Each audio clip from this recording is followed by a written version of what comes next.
Welcome to Concrete Block, the podcast where we dive into the latest news and current events shaping our world. I'm your host, Walter, and I'm glad you're joining us today. As we begin this episode, we're taking a closer look at a story that's been unfolding in the Balkans, where the relationship between the European Union and the region is under scrutiny. A recent tragedy in North Macedonia has sparked widespread outrage and raised questions about the impact of EU policies on local communities. The incident involves a nightclub fire in the town of Kokani, which resulted in significant loss of life.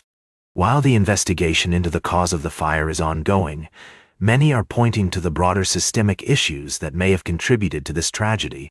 Some argue that the EU's extractivist policies, which prioritize the extraction of natural resources over local needs, have created an environment where safety protocols and regulations are often overlooked. We'll be examining the complexities of this issue and exploring how the EU's integration model has affected the region. From the Critical Raw Materials Act to the role of foreign investment in local economies, we'll be breaking down the key factors at play. It's essential to approach this topic with nuance and consider multiple perspectives. While some argue that EU integration has brought economic benefits and stability to the region, others contend that it has come at a significant cost, including environmental degradation, social inequality, and erosion of local autonomy. As we delve into this story, we'll be speaking with experts and individuals directly affected by these policies.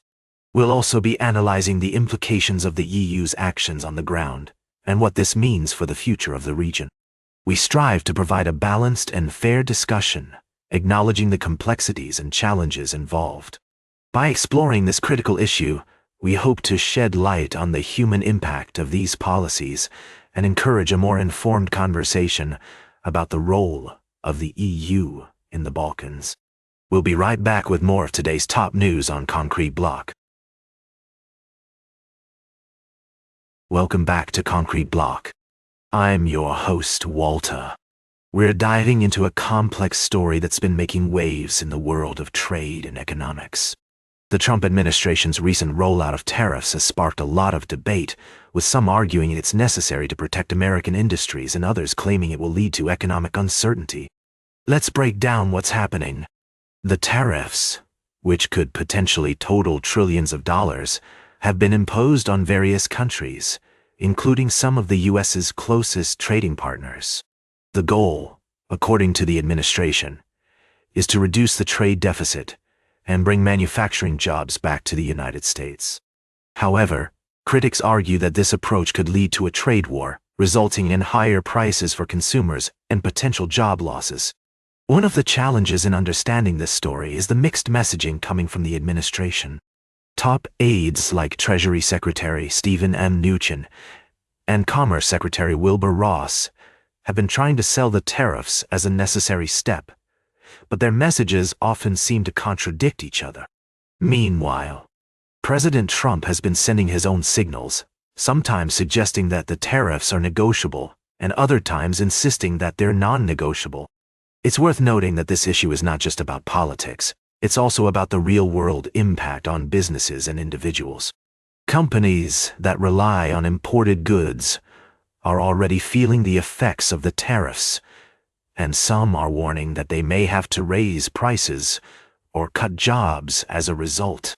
On the other hand, some domestic manufacturers are seeing the tariffs as an opportunity to gain a competitive edge. As we try to make sense of this complex issue, it's essential to consider multiple perspectives. We've spoken to experts who argue that the tariffs are a necessary step to address long-standing trade imbalances, and others who believe that they will ultimately harm the U.S. economy. We've also heard from business leaders who are trying to navigate the uncertainty and find ways to adapt to the changing trade landscape. As we continue to follow this story, it's clear that the outcome is far from certain. Will the tariffs achieve their intended goal of reducing the trade deficit and boosting American industries?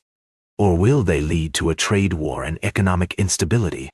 One thing is sure: the consequences of these policies will be felt by people and businesses around the world. Stay tuned for our final story of the day, right here on Concrete Block. Welcome back to Concrete Block. As we wrap up today's show, we're going to dive into a complex and sensitive topic that's been making headlines around the world.